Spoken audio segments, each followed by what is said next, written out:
Oh, hi there, and welcome to this talk on the year of decision, where I'm focusing upon the sign of Sagittarius. This is Chandra Easton from Star Astrology Healing, Living in Light, and I'm going to be talking to you about the month when the sun moves through Sagittarius and the significant events that are involved in this particular astrological pattern, what it means on a worldly level and also what it means on an esoteric level. I'll be focusing the chart upon the Australian capital Canberra, but many of the things that I say are relevant for the whole planet. Some of the things will be more specifically Australian focused. I'll also spend a little bit of time and talk about the lunar eclipse that's occurred. I think it was the 30th of November. That's yesterday, was it? Day before? I lost track here. Then I'll move on to talk about the esoteric keynotes associated with the sign of Sagittarius. And finally I'll finish by talking about the tests, the spiritual tests of Sagittarius through the labours of Hercules that have been outlined in the Alice Bailey book of such a name. Okay, you don't need a great deal of information. It's useful if you know something about astrology, but if you don't, just simply ignore some of the astrological jargon and pick up the bits that relate to you and your life.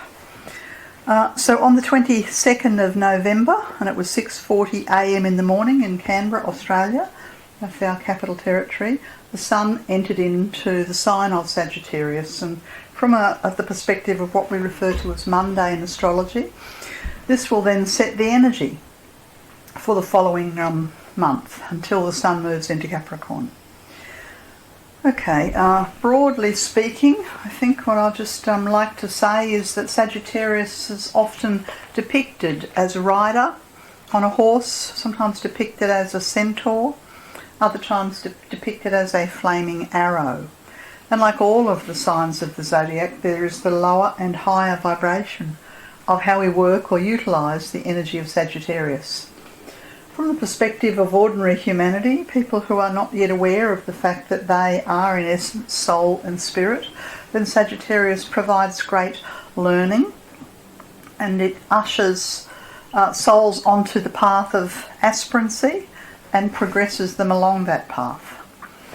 At a higher turn of the spiral, Sagittarius is taking us further and in greater contact with our higher self, having come out of the tests and trials of the sign of Scorpio and prior to entering into the sign of Capricorn.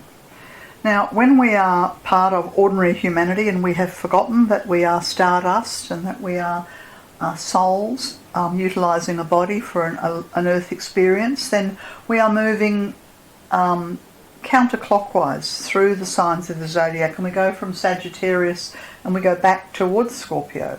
Whereas once we have awoken to the fact that we are in essence souls utilising a body, then the turn of everything, all aspects of life, is reversed on the wheel of life, and we then progress clockwise instead of anti-clockwise from the sign of Scorpio, which is the great clearinghouse sign, and we find ourselves in Sagittarius.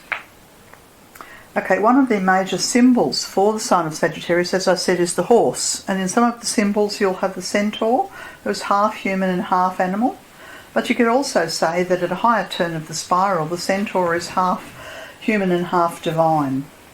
When we see a white horse, we know that the white horse symbolises the divinity, the soul in us, and the spiritual teachings of the sign of Sagittarius are about gaining focus. Instead of having a wide angle lens, we need a focused, penetrating gaze and lens in order to either move on to the path proper or to progress to the next stage of expansion.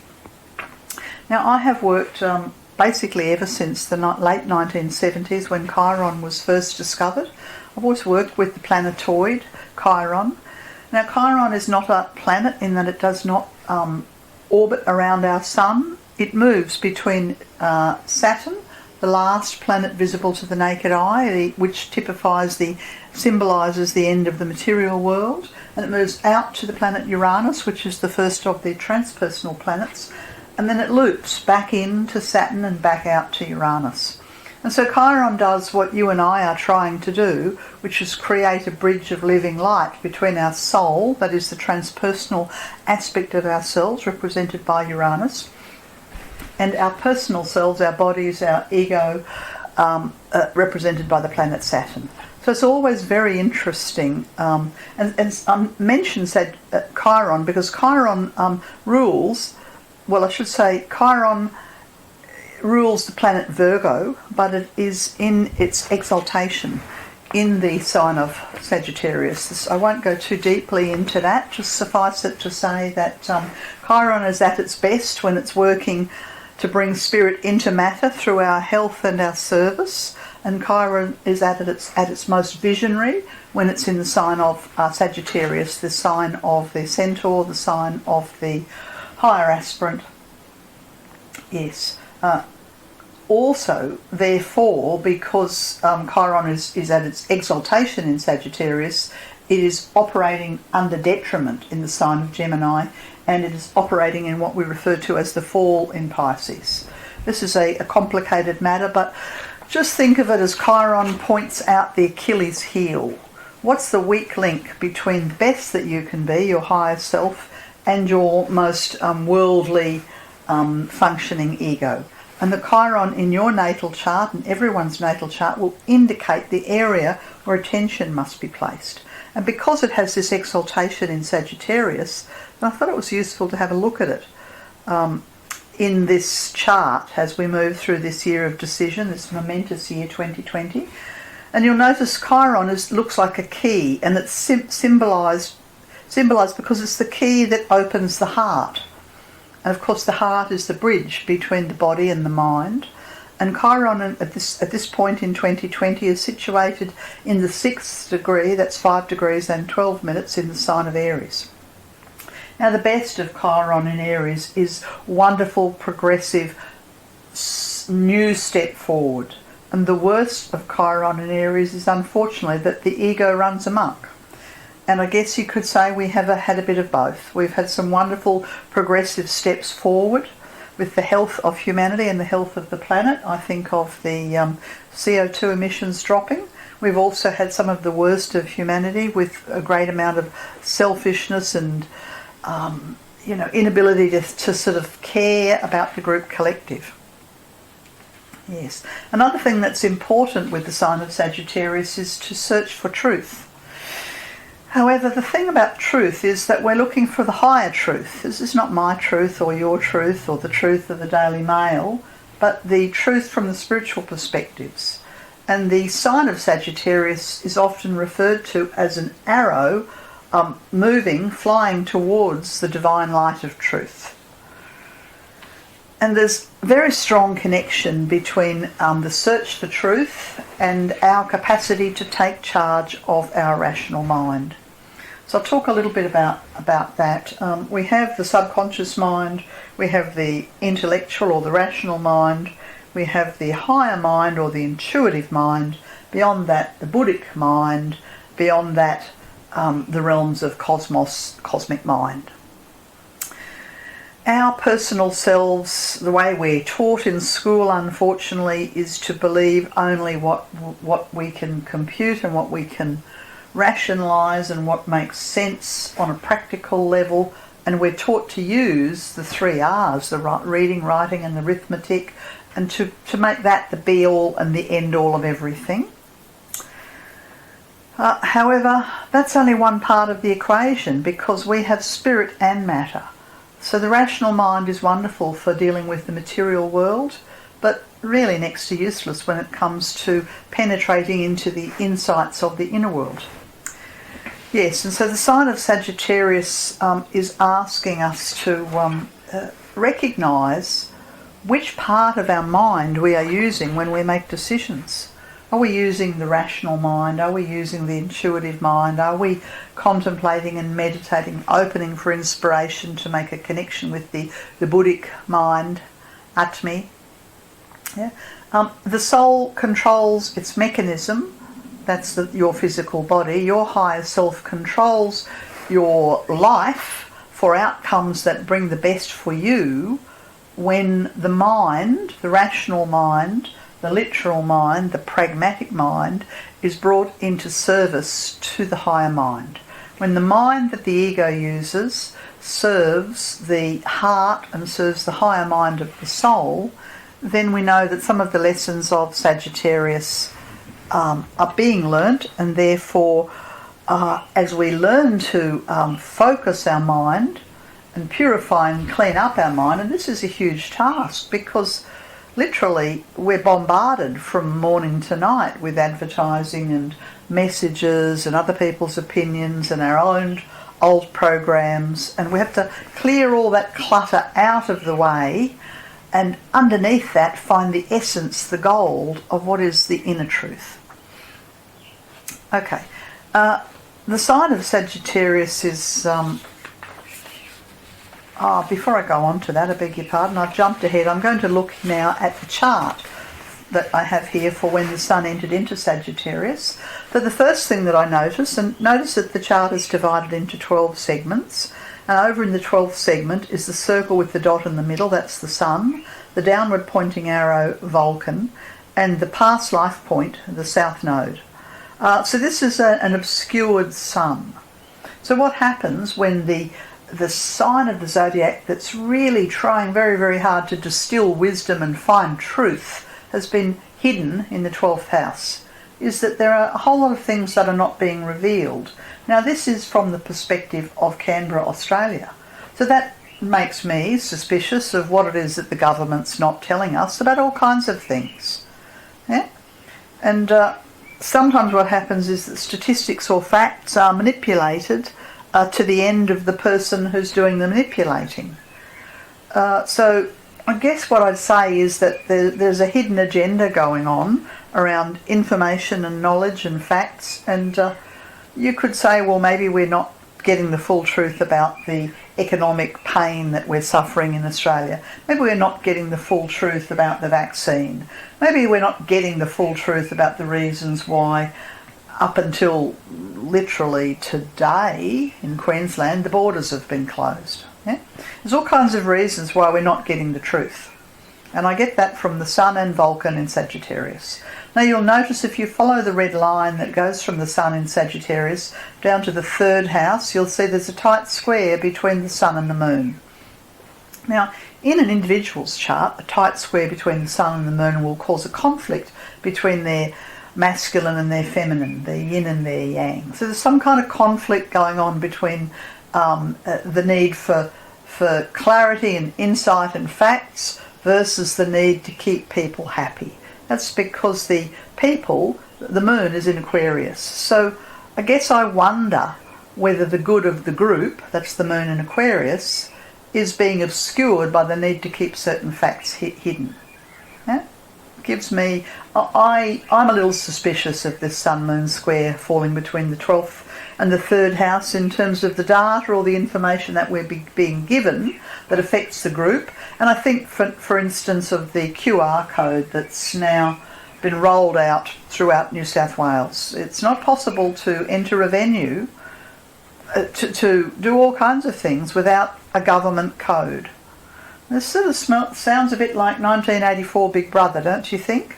This is the Moon in Aquarius under significant astrological constraint, the red lines between the Sun on the one hand and the Earth over in Gemini.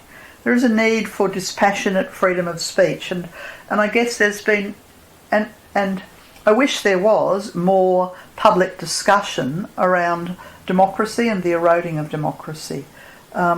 We need to have a good health of the nation, but we also need a transparency of governance. We need clear facts, not just facts that will lead us to a particular agenda. And it looks to me with this pattern of the Sun, the Moon and the Earth is that we have a distortion of the facts that are presented to the group and a distortion of numbers or statistics for all kinds of purposes. What might the purposes be? Well, that will probably vary nation to nation, country to country.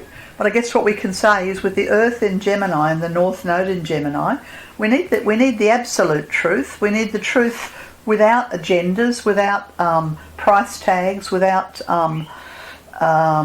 multinational corporations, big pharma or governments having skewing the facts to go one way or the other. Now this could be to do with we have a trade-off. How much do we trade off our democracy in order to have the well-being of the citizens? Yeah? My question, and something that I'd ask you to contemplate, is have we gone too far in this trade-off? And are we being given all the facts? Okay. We also have three planets in Capricorn: Pluto, Jupiter and Saturn. Now Jupiter and these three have been travelling together in Capricorn for quite a while. And there's a certain amount of progress, a certain amount of movement, at least here in the southern hemisphere. Things are easing up a little bit. Some people are back to work. There are less restrictions. There is injection of capital and funds going into businesses. But there's also a tight square to Venus.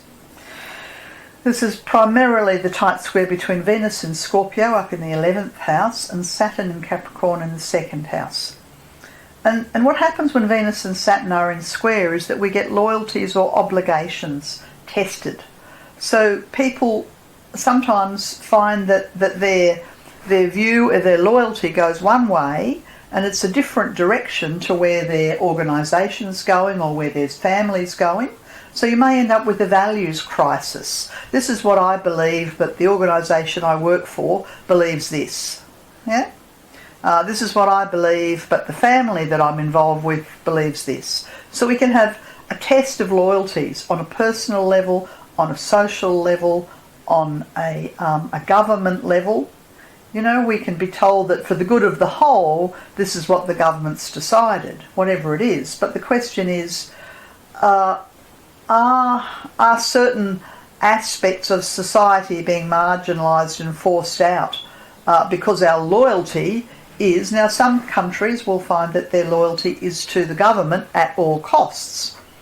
Other countries, like Germany, for instance, will go, hang on a minute, you've gone a bridge too far, you've eroded some of our democracy, some of this technology or some of this surveillance or some of this vaccines aren't necessarily for the greater good. So there's a tension going on. Where do we place our loyalties? I'm not suggesting an answer, I'm just asking that you contemplate that question.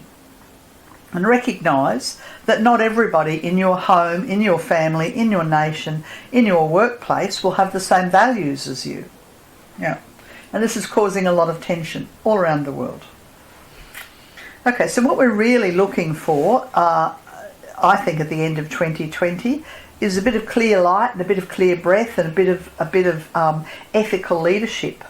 Mars is in Aries and it seems to have a bit of a progress going. It's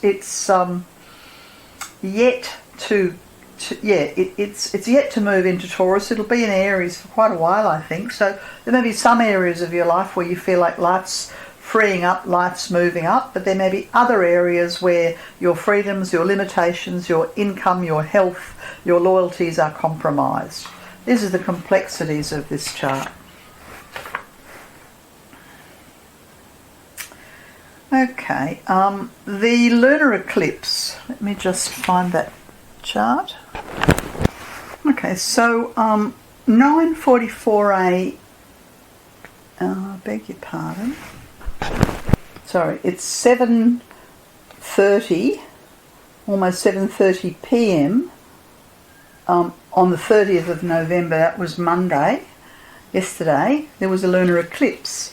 Lunar eclipse that's visible throughout Australia, parts of South America, I believe, and parts of Asia as well. Now, what a lunar eclipse does is it always occurs on the full moon. So that was a full moon, but it points to the solar eclipse that's coming in a fortnight's time. So we have a solar eclipse in a fortnight's time. I think it's about 10 days before Christmas, something like that, the 14th of December. Yeah, and this lunar eclipse is just an early warning pattern for it. Now, there's a couple of points I want to make about the lunar eclipse. Now, the lunar eclipses all of the eclipses are very much geared towards the south node and the north node. So I thought that what I'd do is use the esoteric symbols for the south and the north node. Now the north node here is 21 degrees of Gemini. I'm a bit confused here because the chart I have in front of me has the north node at 20 degrees Gemini. I think I must have been, when I was preparing this, I must have been looking at a chart for a place other than Brisbane, because of course it will change slightly. The Sabian symbol for the north node, which is a destination for humanity, is a tumultuous labour demonstration to reconcile matters of injustice. And so that to me fits the theme of some of the injustices that are under wraps, where we feel that we're unable to vocalise how we feel because we're maybe being disloyal to our friends, our family, our government, our employers, ourselves. But I think the issue is that if we don't feel that something is just and true and equitable and fair, then it behoves humanity to demonstrate about principles of injustice. And similarly, the past life point, the south node, and here I'm doing for the 21st degree of Sagittarius, is the blind leading the blind. And again, I come back to that. I immediately think about, well, let's talk about the election that's happened in America. And the government's been sort of, hogtied really and unable to proceed for the last, week or two, something like that. And now finally being able to go forward. But I guess the question remains is, does the Senate in America have the power to lead the American people out of some of the quagmire that's been there? Are they the right government, or are they the blind leading the blind? Think about the vaccine, for instance, that's being rolled out all around the world, and many people are saying, well, hang on a minute, this should take 3 or 4 years before we test it and we decide it's proven and it's safe. And I wonder, are the blind leading the blind? Well, I don't know what the answer to that question is, but I think that's the question to ask. With this lunar eclipse, we have the planet Chiron, the point of healing, sitting in the government position. So it's fairly clear to me that the government in Australia at least has a great amount of work to be able to heal a lot of the fractures that have happened between the states. So for instance, I think it's been, was it 5.5 months Victorians were unable to leave their home, their neighbourhood, or indeed their state. It was about the same period of time that nobody was allowed to enter into Western Australia or Queensland. So we can open the borders, but there may be a bad taste in the mouth of individuals or businesses who have suffered greatly on a business level. Similarly, it may well be that there are families who have suffered greatly because they have been unable to be at the funeral of a loved one who's passing away, or for whatever reason cross the imaginary state borders.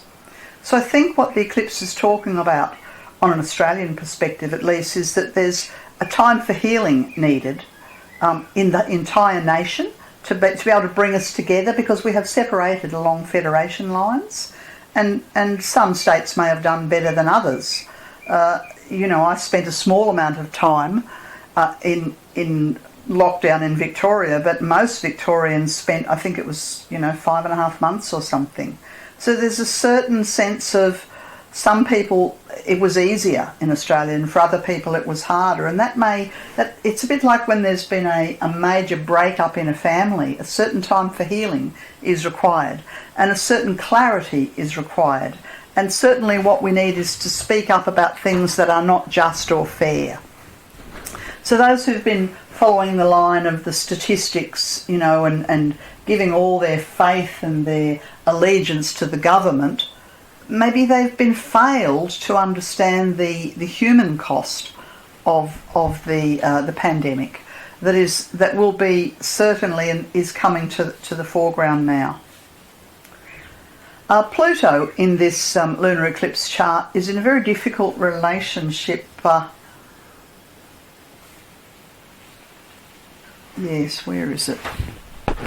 So it's in a very difficult relationship by what we call a sesquiquadrate and a semi-square across to the eclipse, to the sun and the moon. So, you know, the best of Pluto, sun and moon is to be able to recognise that a very difficult phase has ended and put it behind us. But not everybody can put things behind them. Some people feel badly done by. Some people feel that they have been left out of the equation. Some people have suffered greatly. So there's been some kind of a power imbalance. I know that certainly there's a lot of government advertising saying we're all in this together. But not everybody's experience of 2020 has been equal. Some people have lost a great deal. Some people have been extremely isolated. Some people have suffered economic crisis. And I think what the eclipse is really talking about is to be able to recognise the different experiences that other people have had in this difficult year. And rather than just go, okay, onwards and upwards, let's just forget about it and roll on forwards, there's that theme of healing needs to occur, I think. Okay, I'll talk now, I'll move now, I'll leave the chart and I'll move across to the esoteric nature